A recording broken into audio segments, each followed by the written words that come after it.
Ito na guys, katatapos na lang ng spin sa pangatlo. As tatlong sequence lang siya guys. Tatlong sequence lang siya kasi nag-zero ng timer. Stop na siya, tapos na siya. So sa up, level 3, water level, apat na drain, apat na refill. Ito sa level 2, tatlong drain, tatlong refill, washing. Tapos na. Pero ano sila, 41 minutes parehas. Ang pagkakaiba lang yung sequence tatlo. At saka yung water level niya kalahati. Ayun na,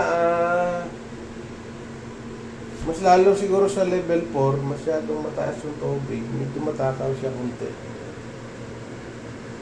Kasi yung napansin ko lang dito sa PLC, programmable logic control, ito po siya.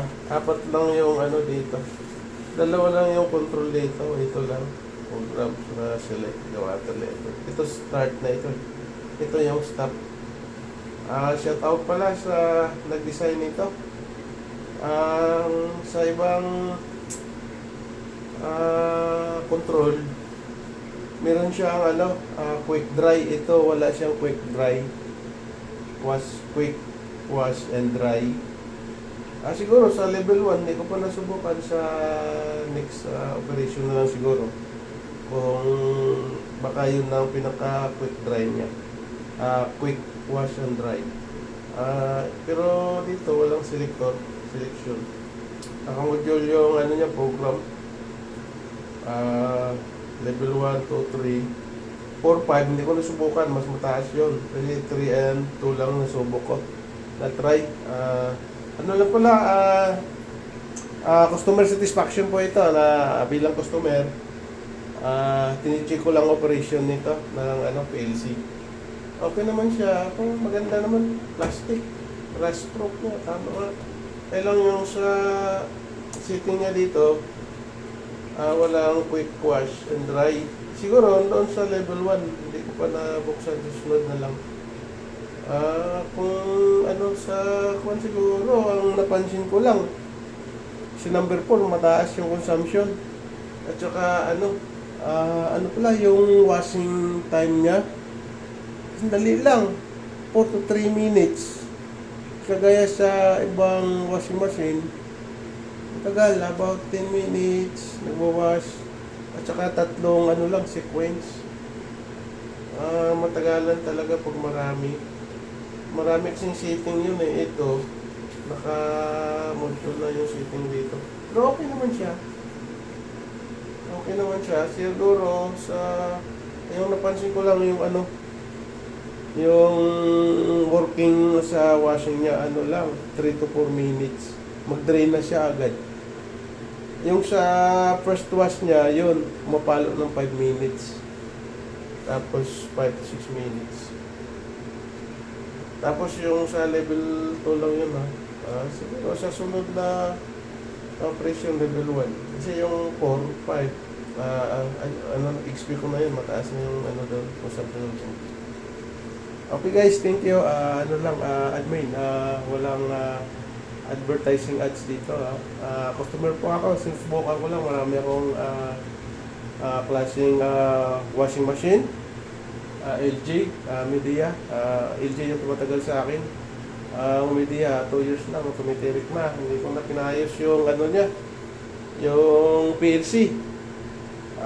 Kasi ang mahal, expensive, pati yung technician, papalo ng 8 to 10,000, hindi practical. So hindi ko na pinayos, bumili lang ako ng LG.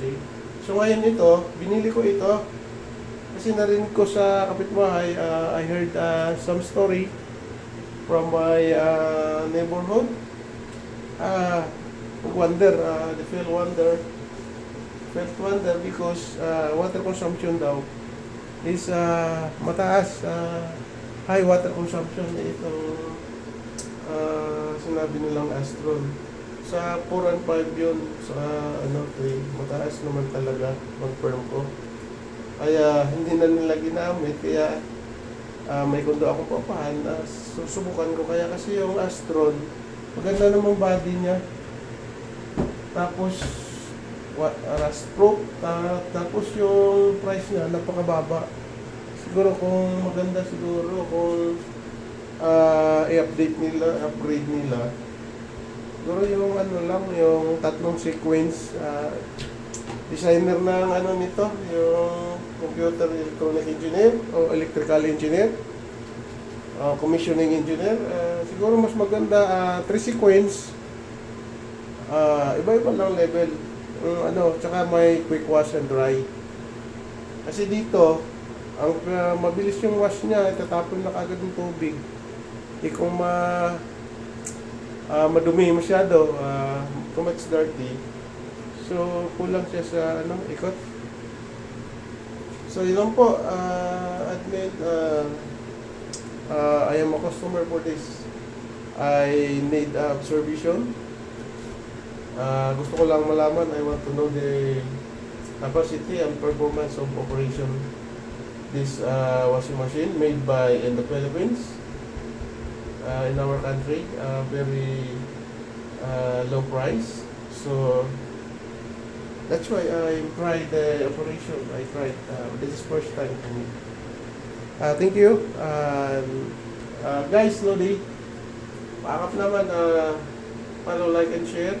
Subscribe. Maganda naman siya.